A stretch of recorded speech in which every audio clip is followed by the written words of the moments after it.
Assalamualaikum warahmatullahi wabarakatuh. Mari kita mengadakan acara sebentar, yaitu meninjau ulang tentang keberadaan Arek Lancor. Bagaimana kita ketahui, Monumen Arek Lancor ini didirikan di tengah-tengah kota Pamekasan pada tahun 85. Yang dananya bersumber dari para tokoh Pamekasan yang ada di Jakarta.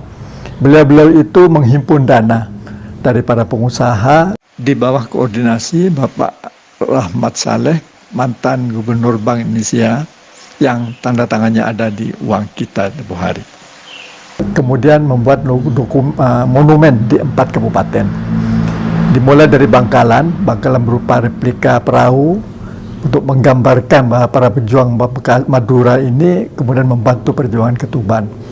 Dan yang Sampang berupa lukisan juga sama, dengan perahu, yaitu para pejuang Madura ini kemudian menyeberang ke Probolinggo untuk berjuang di daerah Probolinggo. Sedangkan di Sumeneb itu berupa gambar penyebaran bantuan melalui pesawat udara yang pilotnya adalah Halim Perdana Kusuma.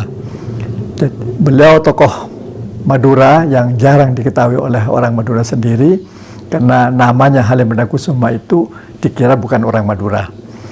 Khusus untuk Pamekasan, didirikanlah monumen Arek Lancor ini. Kata Arek Lancor ini sebenarnya merupakan nama arek. Jenis-jenis arek di Madura ini ada macam-macam, ada Takabuan, ada Bulu Ajam, dan ada juga Arek Lancor. Arek Lancor ini garisnya lebih panjang. Ini dijadikan simbol perjuangan rakyat Madura. Yang mendirikan ini Mas Ersat Proto Amidarmu, putra Pak Proto Amidarmu, seorang tokoh pendidikan dan tokoh keagamaan di Pamekasan. Tinggi bangunan ini 25 meter, yang paling tinggi itu. Kemudian di bawahnya ada selang 1 meter 1 meter. Dibangun di dalam itu beton yang kemudian dibungkus dengan baja, dengan stainless itu, yang diharapkan bisa bertahan lama. Mengapa? Dan ini didirikan tepat di pusat persimpangan jalan. Jadi Pamekasan ini memiliki jalan yang disebut dengan Simpang 6. Jarang di Indonesia ini kota yang memiliki jalan yang bersimpang 6 ini. Simpang 5 ada, yang terkenal itu di Semarang, di Banyuwangi, dan tempat lain. Tapi simpang 6 sangat jarang. Pamekasan memiliki itu. Di tengah-tengah persimpangan ini didirikan monumen ini untuk apa? Untuk memperingati peristiwa besar.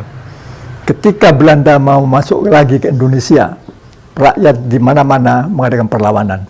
Khususnya di Pamekasan dan di Madura pada umumnya. Tapi di Pamekasan ini terjadi peristiwa yang sangat heroik. Subuh, para pejuang kita sudah menyerang pasukan Belanda yang ada di pusat kota.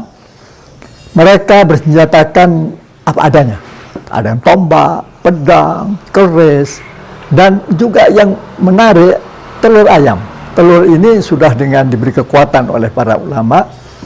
Kelihatannya memang telur ini tidak bisa menghancurkan tank, akan tapi bisa menakutkan para penjajah, para tentara Belanda yang berada di.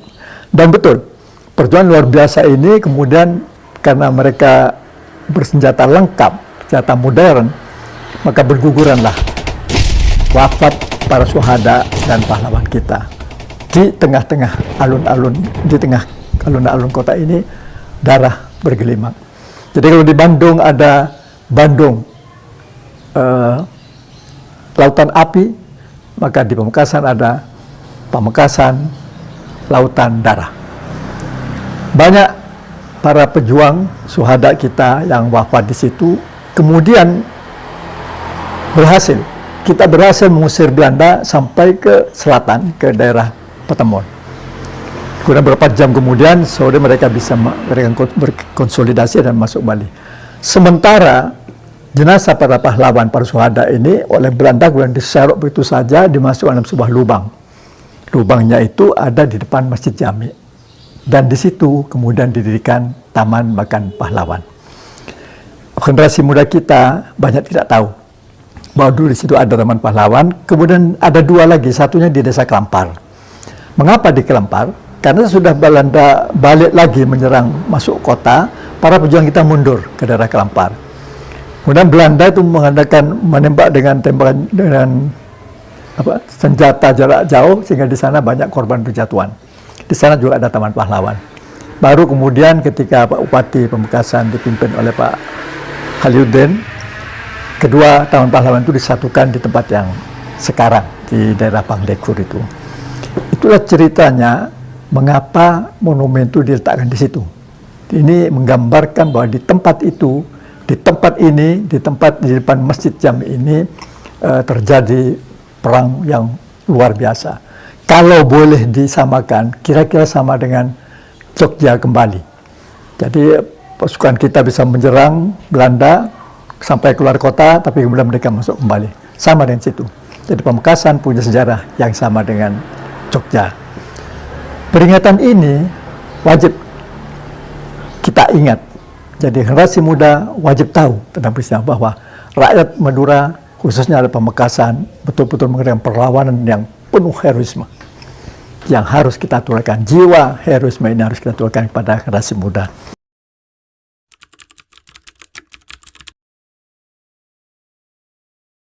Yang lama, yang sudah ada lama itu adalah masjid. Jadi Masjid Agung Aswada sekarang ini lama berdirinya, didirikan oleh Raja Ronggo Sukowati. Kemudian mengalami beberapa kali, lebih dari 3 kali renovasi, hujan seperti sekarang. Dulu di sebelah selatan dari Masjid Jami itu yang menghadap ke utara ada kantor pos besar di situ.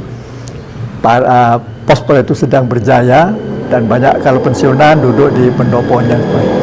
Di sebelahnya lagi baru kemudian didirikan Hotel Madura. Seberang jalan itu markas Kodim. Dulu jadi markas Kodim yang sekarang dipindah ke tempat yang sekarang. Di sebelah timurnya lagi, di pojok yang dijadikan kantornya Bank Jatim, itu dulu kantornya pusat pendangan. Di situ ada aula untuk penampilan pejuang anak-anak muda, generasi muda, pejuang itu mengadakan sandiwara dan sebagainya untuk menggugah semangat juang. Ke utara sedikit adalah gereja, sudah lama ada. Kemudian seberangnya jalan itu Irama, tapi Irama itu baru didirikan kemudian. Sebelah utaranya lagi ada Anim. Anim ini PLN, yang sekarang menjadi rumah jabatan Pak Sekda. Kemudian ke barat, markas Kodim, itu terkenal sebagai Tangsi. Di situ ada pusat amunisi di tengah-tengah itu ada tempat tertutup, itu pusat amunisi. Ke barat lagi itu kantor dulu Katoroji. Di pintunya itu ada sekolah Frobel kalau sekarang TK. Loji ini pada tahun 50 kemudian dibakar oleh para pejuang, bumi hangus. Tahun perjuangan ini bumi hangus, kemudian dibangun kembali pada tahun 50. Bentuknya disesuaikan dengan yang lama. Terus ke sekitarnya sudah terjadi perubahan. Di tengah-tengah jalan itu dekatnya tenis ban itu ada bangunan sekarang jadi museum. Itu dulu adalah taman showroom kerajinan tangan. Kerajinan tangan anak dia di situ. Jadi ada perahu kecil, ada penjual sate dan sebagainya. Dulu asalnya memang ini bangun sudah lama, sejak tahun 20 sudah ada di situ. Demikianlah para pemirsa yang saya hormati. Saya ingin memberikan gambaran ini supaya punya gambaran seperti apa dulu pusat kota itu. Dulu jalan dari selatan itu masuk langsung ke tengah, kemudian yang mau ke barat ya ke belok kiri, yang mau ke timur. Kemudian yang dari timur dari Sumeneb juga masuk ke tengah, kemudian belok ke kiri atau ya ke terus. Sehingga terjadi sejak didirikan monumen ini banyak terjadi peningkatan kecelakaan.